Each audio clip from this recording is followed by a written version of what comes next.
যে অসমৰ মুখ্যমন্ত্ৰী বিপদত পৰিছে।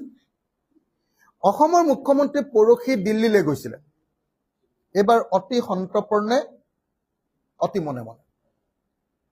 আগতে তেখেতে প্ৰাইম মিনিষ্টাৰে ফোন কৰিলেও আমাক টুইটাৰত জনায়, আগতে তেখেতে হোম মিনিষ্টাৰে ফোন কৰিলেও টুইটাৰত জনায়।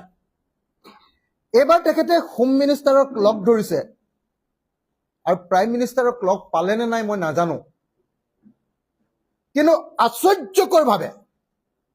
আশ্চৰ্যকৰভাৱে অসমৰ মুখ্যমন্ত্ৰীয়ে দিল্লী যাত্ৰাটো অতি গোপনে ৰাখিছে।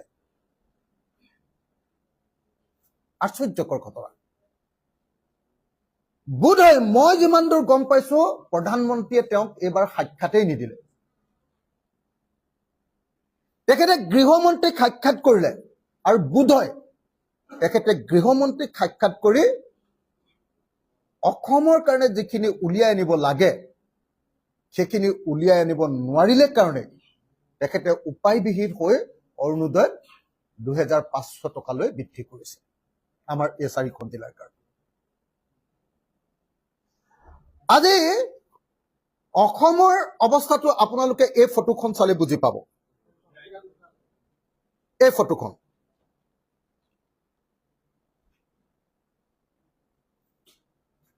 প্ৰাইম মিনিষ্টাৰে কেইঘণ্টামানৰ আগত,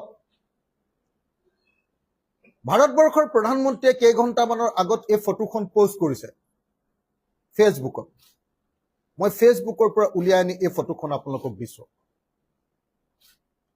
অসমৰ আটাইবিলাক সাংসদ, আমাৰ ৰাজ্যিক বিজেপিৰ সভাপতি আৰু মাজে মাজে লোকসভাৰ অধ্যক্ষ পদতো মাজে মাজে অকণমান খালী সময়খিনিত বহিবলৈ সুযোগ পোৱা দিলীপ শইকীয়া ডাঙৰীয়া, তথাকথিত মন্ত্ৰী পবিত্ৰ মাৰ্ঘেৰিটা, মানে ফাইল চুবলৈ নোপোৱা মন্ত্ৰী, আমাৰ ইয়াত ডাঙৰ মন্ত্ৰী বুলি ভাবে, পবিত্ৰ মাৰ্ঘেৰিটা আৰু আটাইকেইজন এমপি। আপোনালোকে চাওক, চবে গৈ প্ৰধানমন্ত্ৰীক সাক্ষাৎ কৰিছে, গামোচা পিন্ধাইছে আৰু চাগে অসমৰ বানপানী সমস্যাৰ কথা বিৱৰি কৈছে। মই বিৱৰি বুলি এইকাৰণে কৈছো যে প্ৰধানমন্ত্ৰীয়ে বানপানী সমস্যাৰ কথা কোৱা বুলি কৈছে। বিৱৰি কৈছে বুলি মই এইকাৰণে কৈছো যে কেইমিনিট সময় দিছেতো মই নাজানো, কিন্তু নিশ্চয় এই সময়ত গোটেইখিনিয়ে গৈছে যেতিয়া নিশ্চয় বিৱৰি কৈছে। অৰ্থাৎ অসমৰ সকলো সাংসদে প্ৰধানমন্ত্ৰীক সাক্ষাৎ কৰিছে।